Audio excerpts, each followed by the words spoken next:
Meu nome é José Luiz Fiorim, eu sou formado em letras, fiz mestrado e doutorado em linguística na Universidade de São Paulo, sou professor associado do Departamento de Linguística da Faculdade de Filosofia, Letras e Ciências Humanas da USP.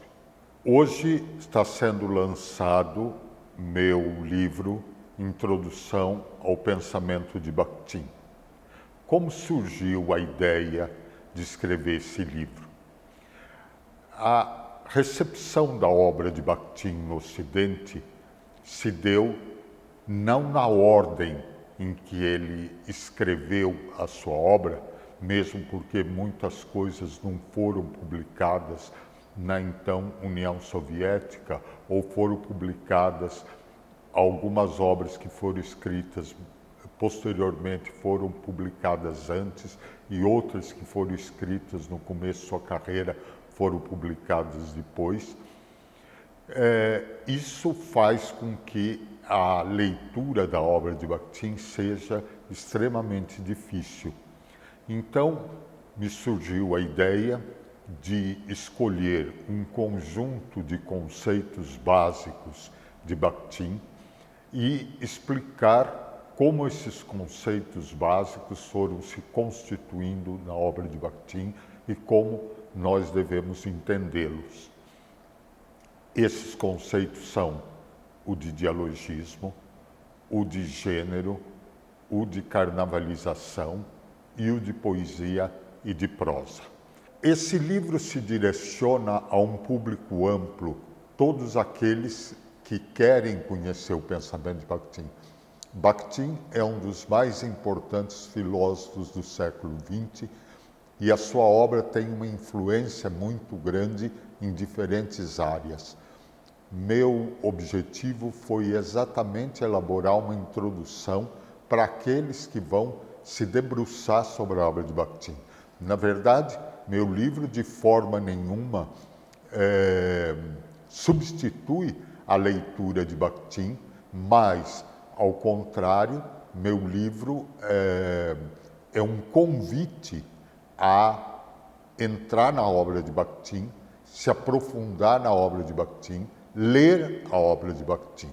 Meu livro é uma introdução ao pensamento bakhtiniano e uma introdução tem um aspecto didático, mas ao mesmo tempo ela simplifica determinados conceitos e, portanto,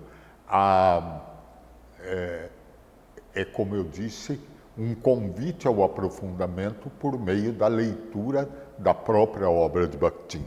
Eu tenho vários livros publicados pela Contexto, mas eu vou mencionar alguns.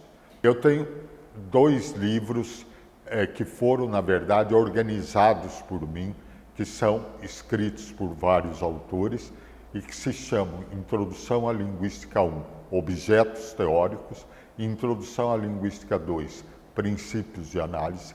E esses 2 livros são uma introdução à linguística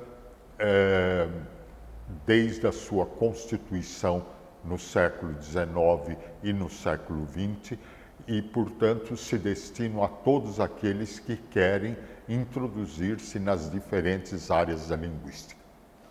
Eu tenho também aqui, entre outros, 2 livros mais recentes que são Figuras de Retórica e Argumentação. Nesses 2 livros eu tento dialogar, fazer um diálogo entre a retórica e a linguística moderna, de um lado, num deles, estudando as figuras de retórica, que são mecanismos de intensificação do discurso por meio da concentração ou da expansão semânticas, ou da expansão, da concentração, da substituição e da troca de elementos do plano do conteúdo ou do plano da expressão. E eu estudo, então, neste livro, minuciosamente, todos esses mecanismos de intensificação do sentido que foram chamadas figuras de retórica. No livro Argumentação, eu estudo uma outra vertente da retórica, que são os mecanismos de persuasão com vistas à adesão no discurso. A comunicação não é a transmissão de um saber, não é um saber fazer. A comunicação é, antes de tudo, um fazer crer e, por conseguinte, todos os mecanismos de persuasão com vistas a fazer crer são estudados pela retórica e, atualmente, pela linguística moderna, sob a denominação de argumentação.